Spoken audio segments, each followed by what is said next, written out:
Hey there, it's Molly. You're listening to a newer edition of the Confident Communications podcast.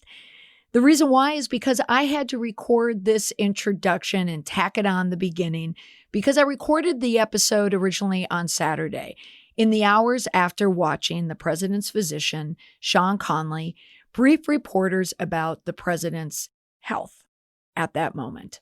I felt after watching that briefing that the topic of transparency would be a good topic to tackle.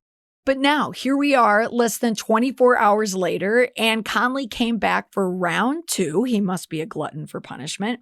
And he had the onerous task of rebutting some of the information he said the day before. I cannot keep up with the specifics. If I keep updating the podcast, I'll probably be doing it up until Tuesday when it releases. But one thing I do keep up with is this: the importance of transparency. If you duck and weave, if you dodge and you do not want to answer the question, it is going to come back to haunt you. The web you weave when you start to deceive only grows bigger. So the podcast, it stays as is. The lesson about transparency still rings true loud and clear. However, the only update is the intention. So instead of listening with an ear of what could happen to you if you're not transparent, it's a lesson in what will happen to you when you're not. Take a listen. How the administration is making that job tougher by either putting out bogus information or not practicing the kind of transparency that they themselves promised just 2 days ago. Apps that are similarly doing sketchy things, we're going to make sure that we tell people then too, right? That's definitely something that, looking back on this, I regret that we didn't do at the time. Is this the new normal? This idea that the briefings are only going to be out on camera when the White House thinks it's in its advantage to do so? I think that these CEOs make appearances like this one and say, we promise we'll tell you everything you need to know. We will be transparent, no more secrets. But do we ever see any real action on it? There's a total lack of transparency. This is a very, very sad day. That last clip you heard was candidate Donald Trump speaking about President Obama in the run-up to the 2016 presidential election. And yet, here we are around 4 years later, and the issue of lack of transparency is now dogging President Trump as doctors are treating him from the coronavirus, which he contracted last Thursday or Wednesday. The firm date of the virus transmission has yet to be determined, but the events of the past week have brought the idea of transparency into the light after officials of the president appear to be hazy at best with the information. A few days ago, I received a text from a communicator friend who asked what I thought about the mixed messages coming out of the White House and the steps of Walter Reed. Now, what better place to answer that question than this podcast? On this episode, the 3 elements to transparency that establish credibility. Remove any of the 3 and then grab a shovel because you will need to dig the hole that you'll be thrown into. One that is impossible to escape if you're not transparent. Now, the concept is called transparent communications. It's a proactive public relations term, one that gives the notion that open and observable activity by an organization helps the stakeholders understand the organization and supports its actions. 3 elements to transparent communications are facts, timeliness, and clarity. What are the details? When did you tell us? And how clearly did you tell us? Credibility is established when you have all 3. When you don't, it's almost like a sweater unraveling. You just start to pick, and then the whole thing comes undone. Now, let's discuss the elements of transparency as it relates to communicating the president's condition following his COVID-19 diagnosis. Now, a few days before President Trump's diagnosis, I was conducting a communication training. The topic, public opinion. Now, in one of the group exercises, I asked the participants to answer a question about their CEO's salary. This was a section where I'm leading into the importance of transparency. Now, I told them a number of activists in their industry frequently ask this question to bait someone so they don't answer it. Then I explained my framework to the participants, the own it, clarify it, and promise it framework, the methodology for telling the truth, for being transparent. You just tell them the answer that they want, especially in their case, because these people, the activists, they can look it up online anyway. Now, whenever I ask the question, I always get pushback, not from everyone. It's just like a smattering of people, but there always is pushback. Now, last week, the first 3 people I asked in this exercise, tell me how much your CEO makes. It's role playing. All 3 of them gave me variations of, I'm not answering you. Thank you for asking, but you can go online to find the information. Another person said, why are you asking me? Another person said, well, he earns a salary that costs the consumer $6 a month or some type of formula. Now, I gave him credit for the math, but it was awfully complicated math. So I explained to the participants each example. No one answered the question. Everyone dodged and weaved. Now, one gentleman even told me that no one was going to ever ask him the question in the first place, so that's why he didn't want to give it to me. So there would be no need to answer. Now, I don't want to just pick on a few participants of one training, but I illustrate it because it happened just as President Trump was contracting this virus. Now, in this particular workshop, I get pushback all the time. The participants always try to explain why they shouldn't answer. And I'm explaining to them, if you answer, it diffuses a situation. It leaves the questioner, the person who's asking, who may genuinely be curious, with the answer. If you dodge and weave, it just creates more problems. Now, the footnote to the story, I finally did get someone to answer, and they were from New Jersey, and they said, our CEO is paid $220,000 a month and worth every penny. Boom. There it was. Transparency. There's the answer, and it flowed right out of their mouth. And this is the point of the episode today. It's the importance of transparency and why you shouldn't be afraid to simply tell the truth. Now, there are many cases where full transparency can be tricky. Case in point, the President of the United States in the hospital suffering from COVID-19. Now, of course, I know this. There are risks to revealing too much about the president's condition. It could send the stock market reeling. It could impact national security. But I can guarantee no one else within the sound of my voice who has to answer questions to their consumers, to the public, to the press, whichever stakeholders asking the tough questions, you should be able to answer openly and freely. They deserve answers. In other words, just open up the windows, let the sunshine in. Now, unless the information is private or proprietary, or there's an absolute necessity for legal reasons that you cannot say anything to your stakeholders, you should make every attempt to be open, honest, and forthcoming with journalists and the public because it's critical for effectively managing a crisis. Now, 3 elements to transparent communications are facts, timeliness, and clarity. The facts. Name the who, what, why, where, and when, and how to the best of your ability. The more W's, the better. Transparency cannot exist without facts. Next, how quickly did we get the information out, and how clear was it when we received it? Do we have the full story? If so, you can start to build credibility with your stakeholders. It cements your version and allows you to own the story. Without the 3 elements, you lose it. Simple as that. You no longer have control of your narrative. Now, what we saw and heard in regard to the timeline of the president's diagnosis and the subsequent treatment is confusing. At the time of this recording, right now, in the day after the president was diagnosed, I don't know what to believe or who to believe.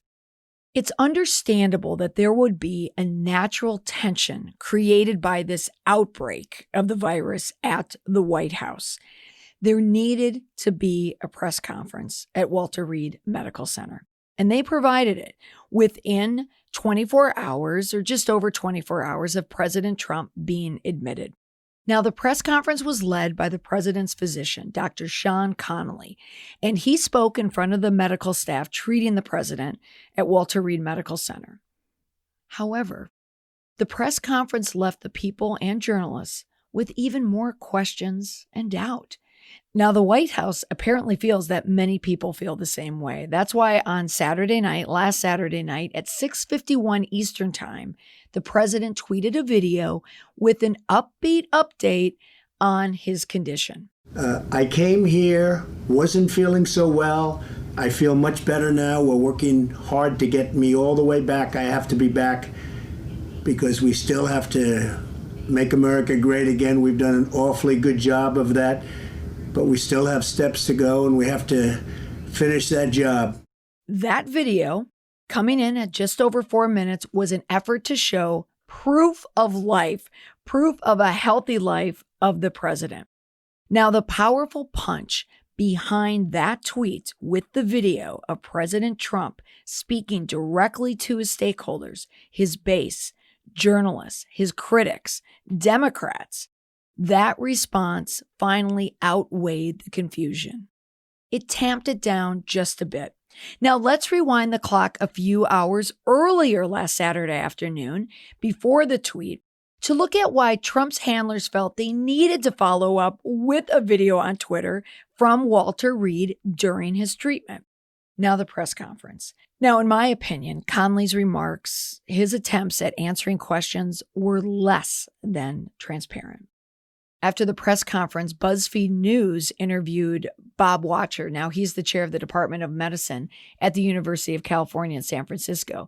And he said he was old enough to remember the press briefings by Dr. Dennis O'Leary. He was the principal medical spokesperson when President Reagan was shot. Watcher said that the medical team was the model of clarity and transparency, and that the country found them to be truly reassuring. And he also added, let's just say that this one, Dr. Connolly and his teams, did not meet that standard. He said that Connolly's job was to give clear, credible, accurate information, and instead we got misdirection, confusion, and evasiveness. Let's see what you think. Again, 3 elements to transparent communications are facts, timeliness, and clarity. All right, the first clip. This is Dr. Sean Connolly speaking to the press about President Trump's condition.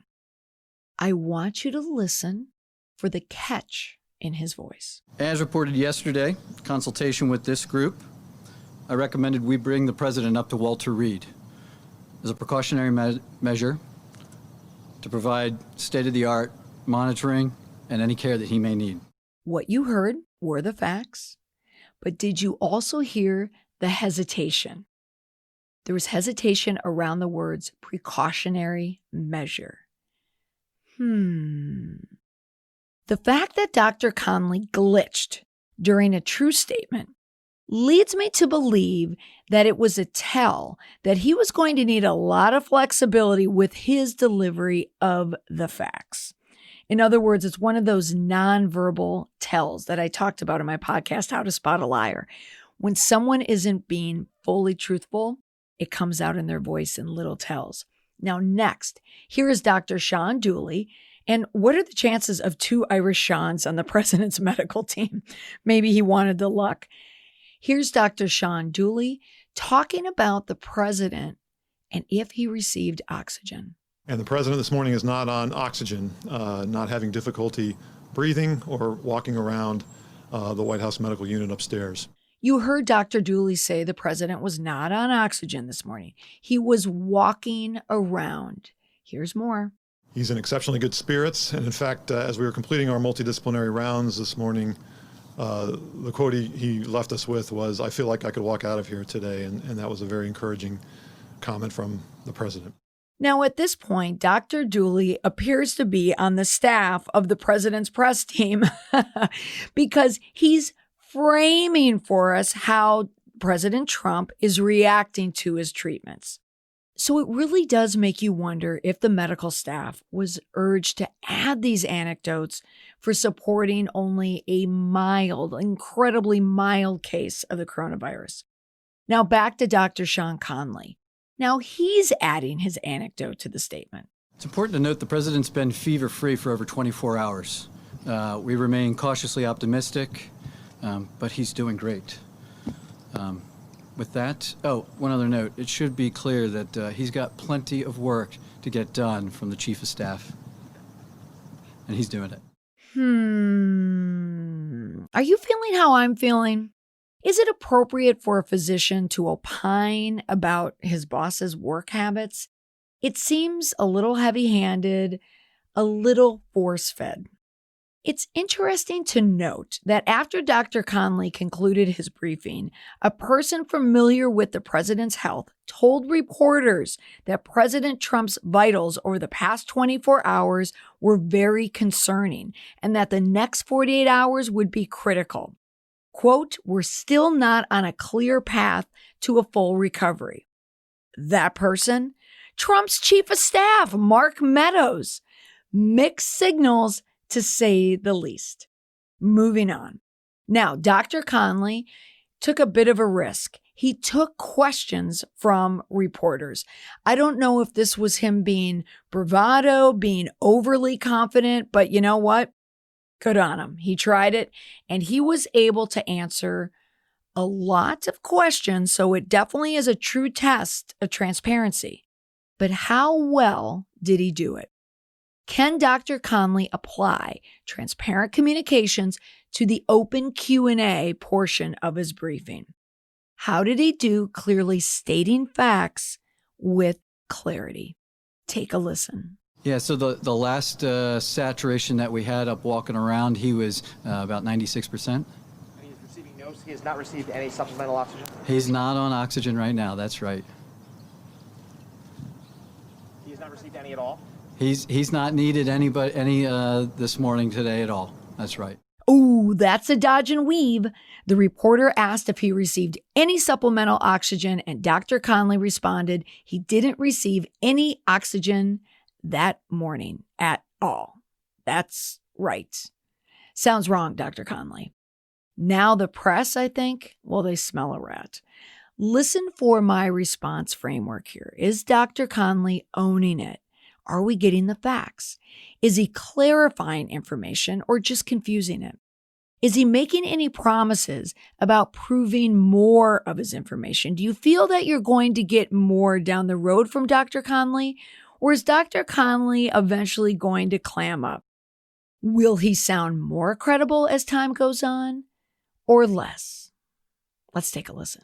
Doctor, what was the date of the president's last negative test? I'm not going to get into all the testing going back, but he and all the staff routinely are tested, And so Dr. Conley didn't answer.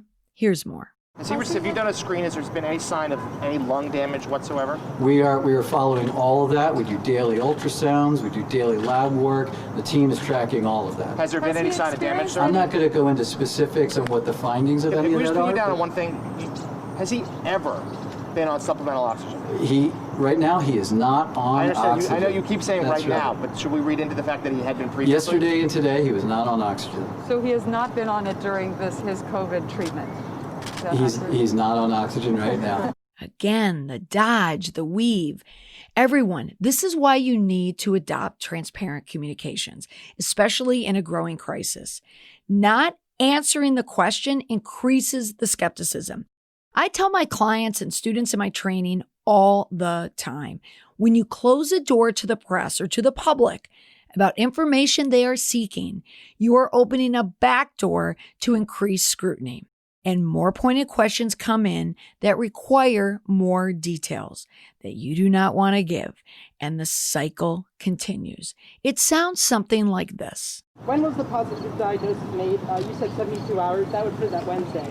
Yeah, so Thursday afternoon, following the news of a close contact, is when we repeated testing, and given kind of clinical indications, that a little bit more concern, and that's when late that night we got the PCR confirmation that he was. That reporter checked Conley on his math. He was a day off with his diagnosis.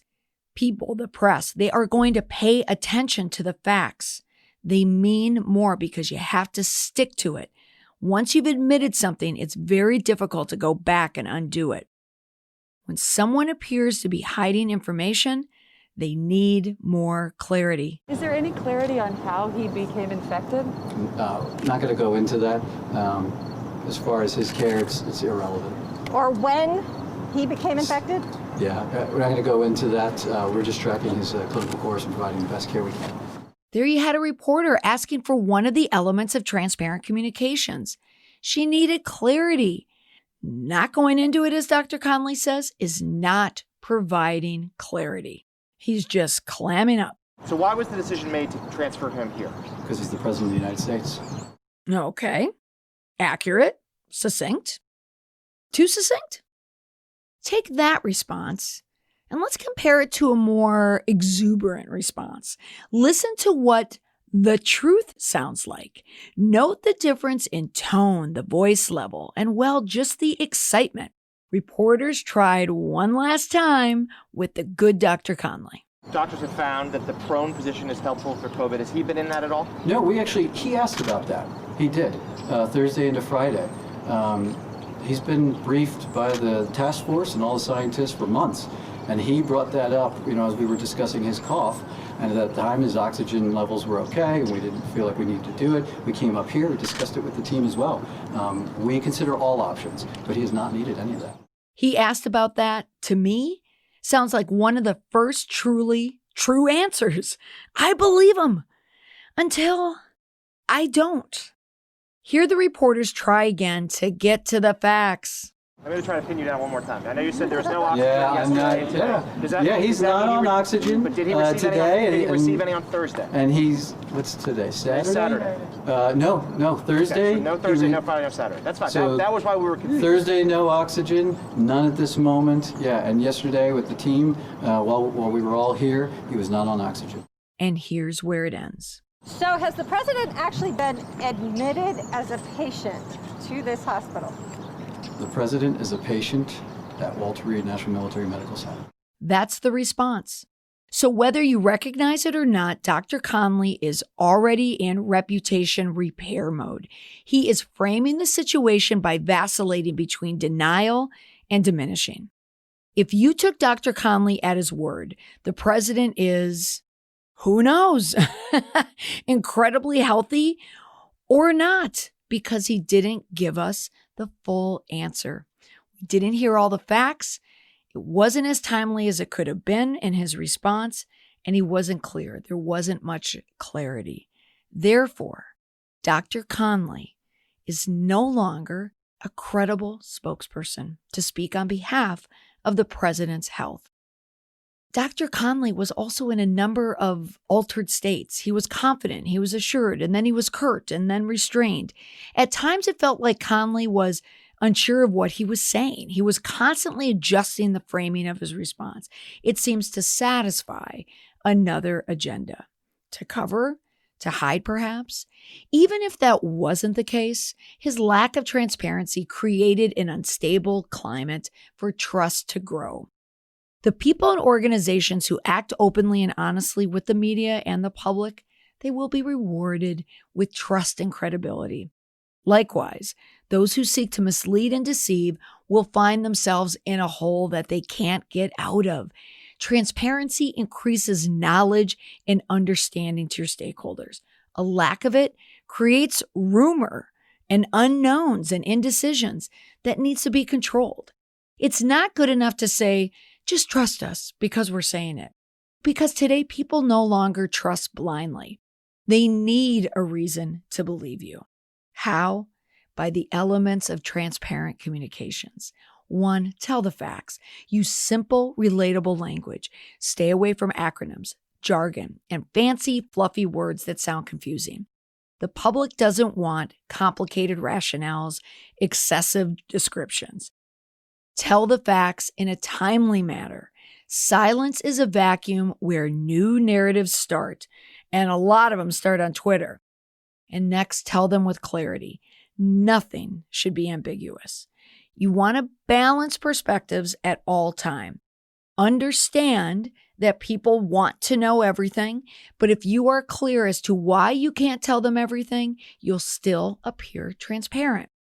Now, for organizations, it's not easy, especially if you're in the White House, especially if you're with the White House right now and you have a president who is fighting COVID-19, because we're firmly in an era where the power of the narrative has been taken away from the people in the organizations who are speaking to the press and to the public, because now that power is in the hands of the public.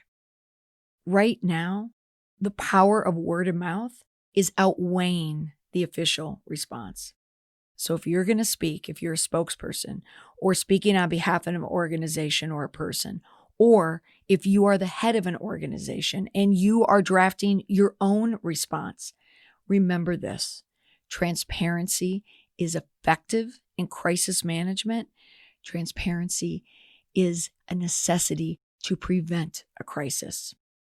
The takeaway: every public brand, person, or organization has its weaknesses. They all do. But those deficiencies can be managed. They can come out of a crisis even better if you manage it with transparency. There is a rising demand for it. Never assume ever again that people are going to accept, "No, I'm not giving you an answer." People are demanding it. There is always a question of how transparent is transparent enough. It's tough to say, but the answer is usually enough information that provides insight into the thinking and the considerations of the source. In other words, if you're responsible for giving out information about an incident or about a crisis that's happening, you want to leave the public satisfied that they are hearing the truth, they're hearing facts in a timely manner, and using clear and concise language. There needs to be clarity. All right, that's all for this week on the podcast. Thanks so much for listening. Remember to follow me on Twitter at Molly McPherson. I think I'm going to be tweeting a lot about this week. Also, if you want weekly newsletters from me about how to communicate with confidence in this era, you can go to mollymcpherson.com, subscribe. And last, remember to head over to responsekit.com. We're going to be launching soon. We're going to be providing communicators with all the tools they need to respond with the right message at the right time on the right channels. That's all for this week. I look forward to talking to you again next week. Bye for now.